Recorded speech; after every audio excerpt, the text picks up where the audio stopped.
मेरी ड्यूटी है, मैं आपको पूरा सम्मान दूंगा, आपकी पूरी बात सुनूंगा। अभी आगे आने वाले टाइम में हमें आदित्य जी को समर्थन देके विजय प्राप्त करानी है कांग्रेस की। रणदीप सुरजेवाला जी को एक प्रांत नहीं, पूरा देश देखना होता है। वो हर एक आदमी से बात कर नहीं सकते, हर एक आदमी की बात सुन नहीं सकते। मैं आपके लिए अवेलेबल। चुनाव की तैयारी आप कर रहे हैं, रणदीप जी कर रहे हैं। हम तो सबको रणदीप सुरजेवाला को मुख्यमंत्री बनाने का सपना है। सुरजेवाला को सीएम बनाने की बात करें, लेकिन विधायक नहीं है कोई सुरजेवाला के साथ, और खुद भी हार गए थे। 2019 में हम 500 वोट से रह गए। गलतियां हमारी तरफ से भी रही, काफी प्रेशर भी रहा। आज 2024 में हम सब जानते हैं, गांव-गांव में सिचुएशन बिल्कुल बदल गई है और विधायक हमारे बहुत है साथी जिनके हमने पहले भी मदद की है। काफी आज के दिन नए विधायक भी बनेंगे। कहा हम 30 सीट पे भी नहीं थे, आज हम 60 सीट से भी ज्यादा लेके आएंगे। और वो तो पार्टी डिसाइड करती है सीएम कौन बनता है, विधायक हो ना। पार्टी जिसको भी सही बोलेगी कि यार ये अच्छा काम कर सकता है, हरियाणा का नाम रोशन कर सकता है, हरियाणा में डेवलपमेंट और विकास दिखा सकता है, उसको राहुल गांधी जी, सोनिया गांधी जी घर के साथ सीएम बनाएंगे। हरियाणा मांगे हिसाब यात्रा कैथल में भी आएगी। हाँ जी, आएंगी। तो शेड्यूल जारी होगा। अभी प्लान नहीं है, जैसे जैसे प्लान होएगा हमें बताया जाएगा, हम मदद करेंगे पूरे के पूरे। जैसे जैसे जौन से भी यात्रा कैथल आना चाहेगी हम उनकी पूरी मदद करेंगे। अभी कोई प्लान है नहीं, अभी निश्चित हुआ नहीं, अभी हमारे इलेक्शन के लिए काफी समय रहता है। कैथल भी आएंगी यात्रा।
केवल एक बात कहना चाहूंगा, ये प्रांत और ये शहर दोनों आपके, ये मुल्क भी आपका है।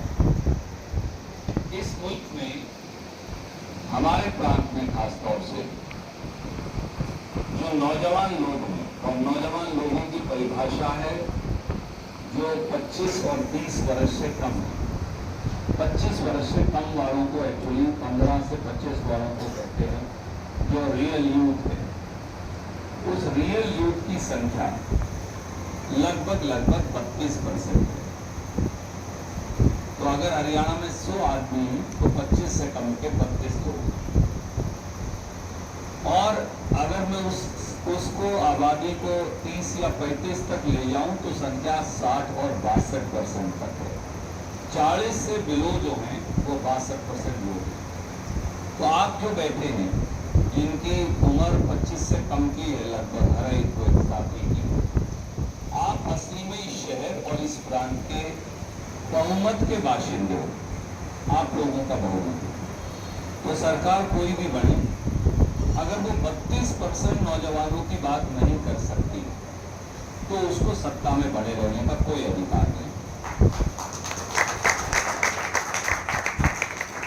आज के दिन दो सबसे बड़ी समस्याएं हैं।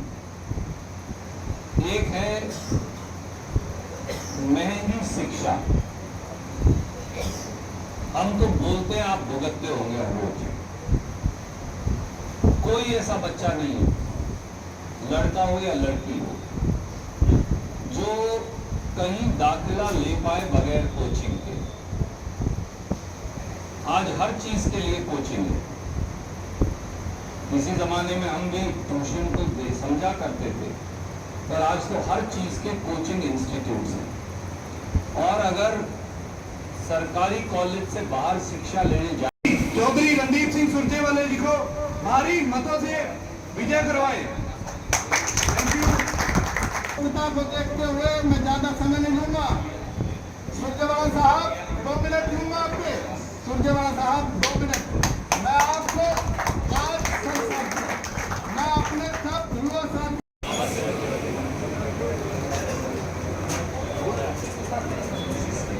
समय की व्यस्तता को देखते हुए उसके बाद चौधरी रणदीप सिंह सुरजेवाला जी को बहुत आमंत्रण है। मैं अपने साथियों का हाथ पकड़ के आपको भी आगे लेके जाऊं।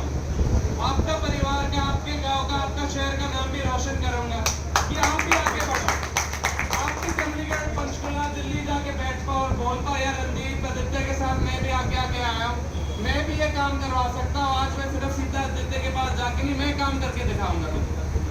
मैं ऐसे साथियां बनाना चाहता हूँ, ऐसे साथियों को आगे लेके जाना चाहता हूँ। ये 2 महीने की बात है, ये मेहनत करके दिखा दूंगा। मुझे पता चल जाएगा कौन सा साथी आगे जाएगा मेरे साथ, क्योंकि मैं आप सबका भाई। मैं तो हूँ नहीं कि कुछ कर्नाटक वाले मेरे पास है, तमिलनाडु वाले मेरे पास है, वो तो रणदीप सुरजेवाला जी के पास आते हैं।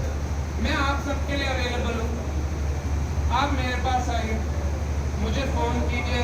किसान भवन आइए, आपका ही घर है, कभी भी आइए, सीधा बात करें। ये ना सोचिए यार किसी चाचे को, ताऊ को, फलाने को लेके आना पड़ेगा। मेरी ड्यूटी है, मैं आपको पूरा सम्मान दूंगा, आपकी पूरी बात सुनूंगा। रणदीप सुरजेवाला जी को एक प्रांत नहीं, पूरा देश देखना होता है।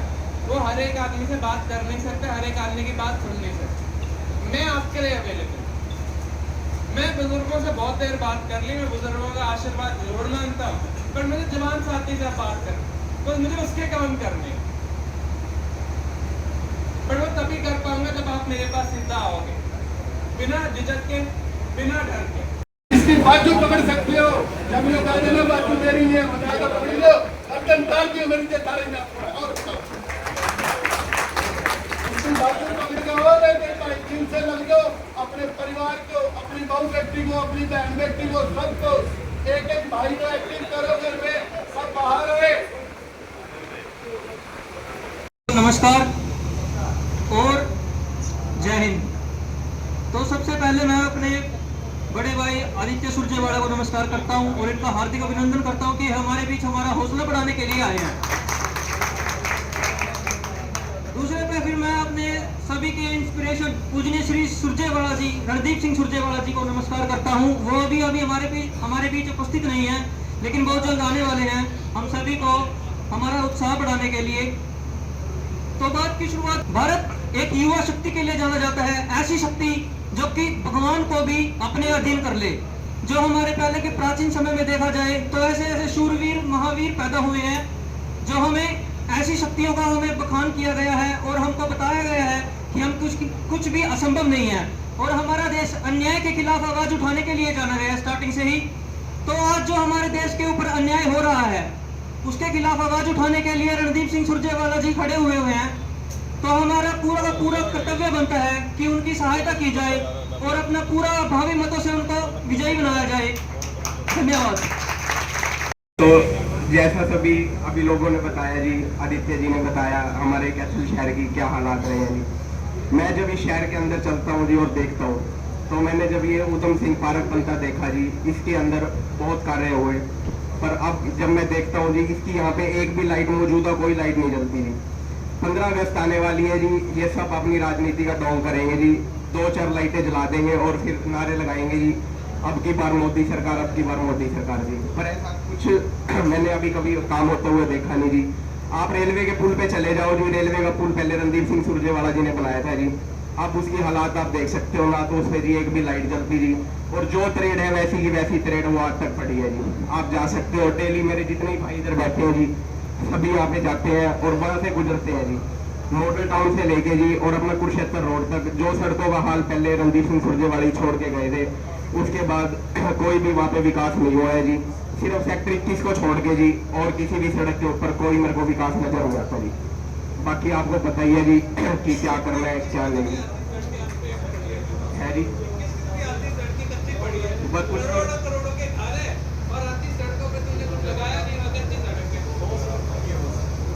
मैं तो आपसे सिर्फ यही बात कहना चाहूंगा जी, हाथ जोड़ के, कि अगर आपको सड़कें और भविष्य बनाना है जी, तो चौधरी रणदीप सिंह सुरजेवाला को विजय बनाए और उनको सीएम की कुर्सी पे बिठाएंगे।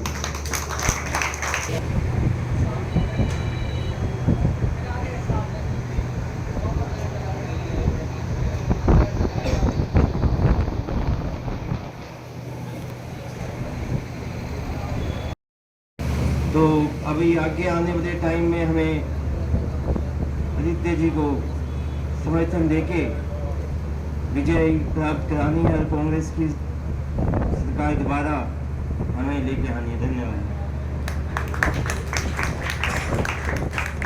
ये उन्होंने कहा है और यही बात है कि आज यूथ अपने बीच में है। चौधरी रणदीप सिंह सुरजेवाला भी ये बात समझ चुके हैं और बाकियों को भी समझनी पड़ेगी, इसलिए उन्होंने पहले यूथ को ही भेजा कि पहले आप अपने मन की बात कर लो। और देखो, मैं खुद एमसी हूँ और मेरे को बनाने में भी चौधरी रणदीप सिंह सुरजेवाला का ही हाथ है। उन्होंने ही मेरे को मोटिवेट किया। मेरी भी कोई ज्यादा उम्र नहीं, आप लोगों की तरह ही हूँ मैं भी, और 5-7 साल ही हुए कॉलेज छोटे। मैंने उनका सपोर्ट किया, जैसे आज आपसे सपोर्ट मांग रहे हैं हम लोग कि हमें 3 महीने दो, घर घर जाओ, प्रचार करो, वोट दिलवाओ। ऐसे ही मेरी ड्यूटी थी। कभी हमें भी यही बोला गया था कि आप घर घर जाओ, प्रचार करो, वोट दिलवाओ। आज ये है कि सर ने मुझे बुलाया और मुझे चुनाव लड़ने के लिए प्रेरित किया और सपोर्ट भी किया और मैं जीता भी और मैं पार्षद भी बना। तो यही यूथ की यही ड्यूटी है। अगर वो खुद आगे आएगा तो उसकी पब्लिक में डीलिंग अच्छी हो जाएगी, और पब्लिक में डीलिंग अच्छी होगी तो इस गांव से होगा तो सरपंच बनेगा, शहर में होगा तो पार्षद बनेगा, ज्यादा मेहनत करेगा तो कल चेयरमैन भी है भाई, चुनाव भी लड़ सकते हैं, बड़ा भी। तो यही काम है। अगर आपने राजनीति में भविष्य बनाना है तो यहाँ जुड़ना है। और अगर आपने ये देखना है कि रोजगार कहाँ से मिलेगा, अब पिछले 10 साल में तो कोई ऐसा लगा नहीं कि किसी को रोजगार ही ज्यादा बढ़िया मिल गया हो, या जो आदित्य भाई ने मुद्दे रखे स्पोर्ट्स का भी खत्म कर दिया गया है। तो यही भाई आप किसको लेके आना है कि कौन हमारा भविष्य सुधार सकता है। वो एक ही आदमी है जिसने शहर को बनाया है, वो है चौधरी रणदीप सिंह सुरजेवाला। चाहे वो स्पोर्ट्स में हो, चाहे वो जॉब में हो, किसी भी मुद्दे पर आप बात ठाल लो। आप शहर को ही देख लो, आज शहर की स्थिति ये है कि शहर गर्क में चला गया है। माननीय प्रधानमंत्री मोदी जी का विजन था कि हम स्वच्छ भारत अभियान उन्होंने छेड़ा। हमारा कैथल तो स्वच्छ भारत अभियान की एक लिस्ट आती है, शायद आप साथियों को नहीं पता, उसमें भी बहुत पीछे चला गया है। जो पहले था ना, 10 साल पहले रणदीप जी के राज में था, उसमें भी रैंकिंग में बहुत पीछे चला गया है। और पहले क्या था, शहर में स्वच्छता में भी दोनों टाइम सफाई होती थी, हर खंबे में रोशनी थी, जितने भी ऑफिस थे सबका जीर्णोद्धार हुआ है, जितने स्टेडियम बने हैं खेल के चौधरी रणदीप सिंह सुरजेवाला लेके आए हैं, जितने हॉस्पिटल जो भी बने थे वो भी चौधरी रणदीप सिंह सुरजेवाला, जैसे कि हमारी पीजीआई थी वो भी रणदीप सिंह सुरजेवाला लेके आए हैं। तो काम किसने किया है? जिस आदमी ने काम किया उसी को तो चुनेंगे ना। और अगर हम उसके साथ नाइंसाफी करेंगे, हम उसका सपोर्ट नहीं करेंगे, तो ऐसा आदमी चुना जाएगा जो हमारे वहां बैठ के हमारे भविष्य के साथ खिलवाड़ करेगा। तो हमें ये गलती नहीं करनी है, ये गलती पहले हो चुकी है, तो हमें ये गलती दोबारा नहीं करनी है। हमें उस आदमी को चुनना है जिसका एक विजन है, और वो आदमी है रणदीप सिंह सुरजेवाला, जो आज सीएम पद के दावेदार है। और अगर हम सब मिलकर उनका साथ देंगे, वो रिकॉर्ड मतों से जिताना है, जो आज तक का रिकॉर्ड कैथल में नहीं बना, वो सारे रिकॉर्ड तोड़ के हमें चौधरी रणदीप सिंह सुरजेवाला को जिताना।